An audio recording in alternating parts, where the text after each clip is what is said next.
Mr. Vardanyan, thank you for this interview. A few days ago, the four ministers of Armenia, Arad Mirzoyan and Ceyran Bayramov, met in Washington with the U.S. Secretary of State, Anthony Blinken, and the news from Washington was they made tangible progress on a durable peace agreement. And the agreement is in sight, within reach, the headlines read. And in the 3 days, on May the 14th, Prime Minister Nikol Pashinyan and President Ilham Aliyev will be meeting in Brussels. What is your reaction to these developments, which could lead to a signing of a peace treaty between Armenia and Azerbaijan? And what will all this mean for Artsakh? First of all, I'm glad to be in your program, and thank you for your interest. Second, I want to say I've always been in favor to any negotiation is better compared to war. That's why all attempts or different international participants trying to bring it to the table to bring the peace agreement. It's great, but let's be realistic. How you can talk about peace agreement, whereas the people, unfortunately, have no understanding what's happening on the ground. Without people in Artsakh, without us being involved in those all negotiation, I don't see any chance to come any peace agreement will be acceptable for Artsakh people. This is why I have a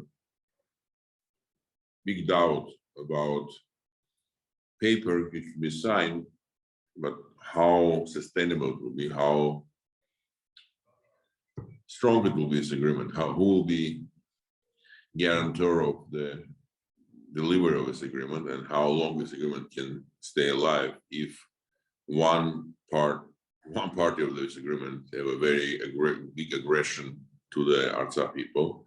Artsakh people not involved, and government of Artsakh not involved to this situation and discussion and negotiation. And at the same time, Armenian government is very weak, and they basically said, "But this is not our problem. We cannot do most to Artsakh. We need to defend Armenia to 29,800 kilometers." That's all. That's why I don't realistically expect any positive movement in this direction. You know, lately, the Europeans and Americans seem to be more concerned with the situation in Artsakh. But you, as a concerned Artsakhi Armenian, you as an ex-state minister of Artsakh, your message has been very, very clear, crystal clear, as you stand strong to preserve the dignity of 120,000 Armenians living in Artsakh. And you, of course, demand the freedom of Artsakh. You mentioned red lines. In all your comments, you mentioned red lines that cannot be crossed. What are some of the red lines unacceptable to Artsakh? And what are the motives of the US and Europeans for their recent interest in the region? Look, I always said it's a problem of Artsakh. It's not for Artsakh Armenians who live in Artsakh, but for the entire Armenian world. And I believe this is very important point to understand all Armenians who live in different parts of the world. This is not only fight for life of 120,000 people. Second, the red lines, which I described many times, is not my only position, position of the government, president, and entire society. And this is 6 red lines. First, we need to have a free access to Armenia and back without any restrictions, any limitation, any control.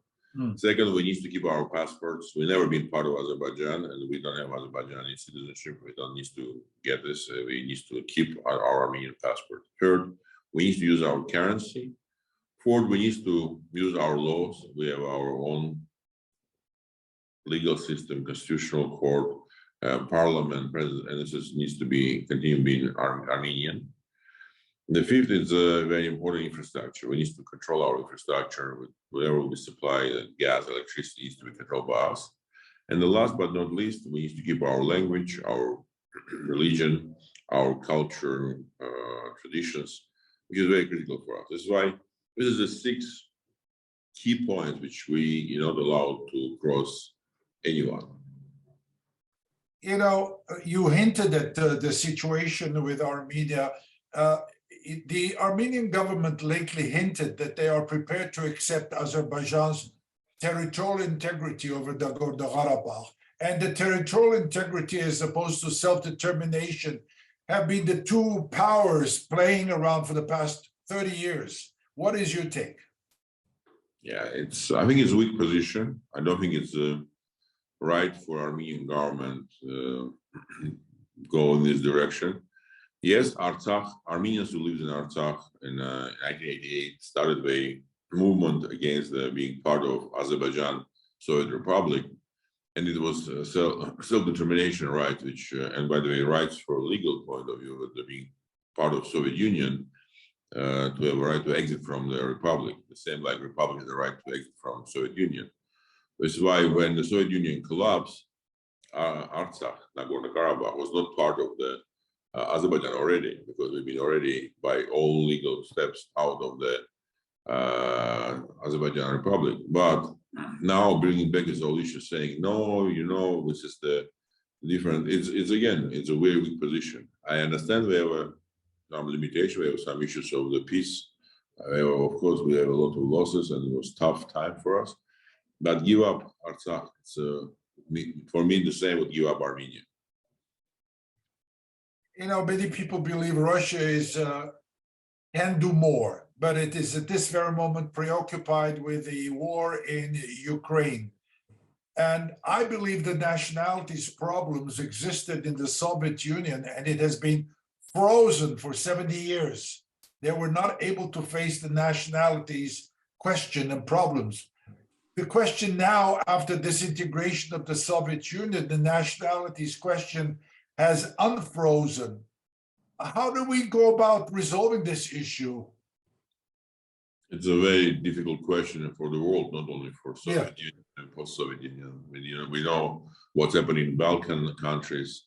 Again, we have many other conflicts in many places. So it's tough, but first of all, in my view, we need to become strong ourselves. We need to ourselves define what we are fighting for, our independence, for our right to have our own state, with our right to live in our own homeland, and keep our traditions, our language, our culture, our heritage.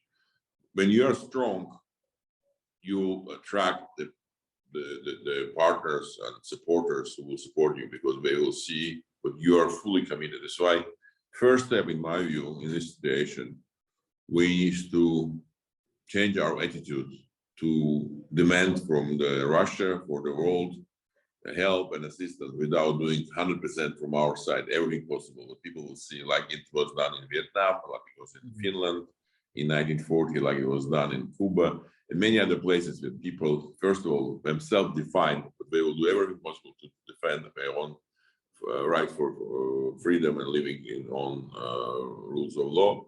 And after we can get support from others. The other point, of course, it's a tough situation, and it's definitely we need to understand the war is not only military war. We have 14 hybrid wars which are going: information war, diplomatic war, and people fighting in many aspects, culture war, religion. And this is why we need to prepare ourselves, not only fight in the military side, but also explain and work in diplomatic field and many other, and using Armenian network, using Armenian diaspora. It's one of our biggest advantage, which we're not doing well, in my view. You know, you bring up Armenian diaspora. What has been the role? How effective has the diaspora been in terms of its position, in terms of its raising its concerns in the international arena? I want to say thank you to all the people who've been not indifferent. It's many thousands of people who try to support Artsakh, but it's not enough. I will say, be very honest. I will be self-critical. We don't doing enough job. Like, for example, we joined a young movement which was organized by young youth in Artsakh, to sign the petition against the ethnic cleansing.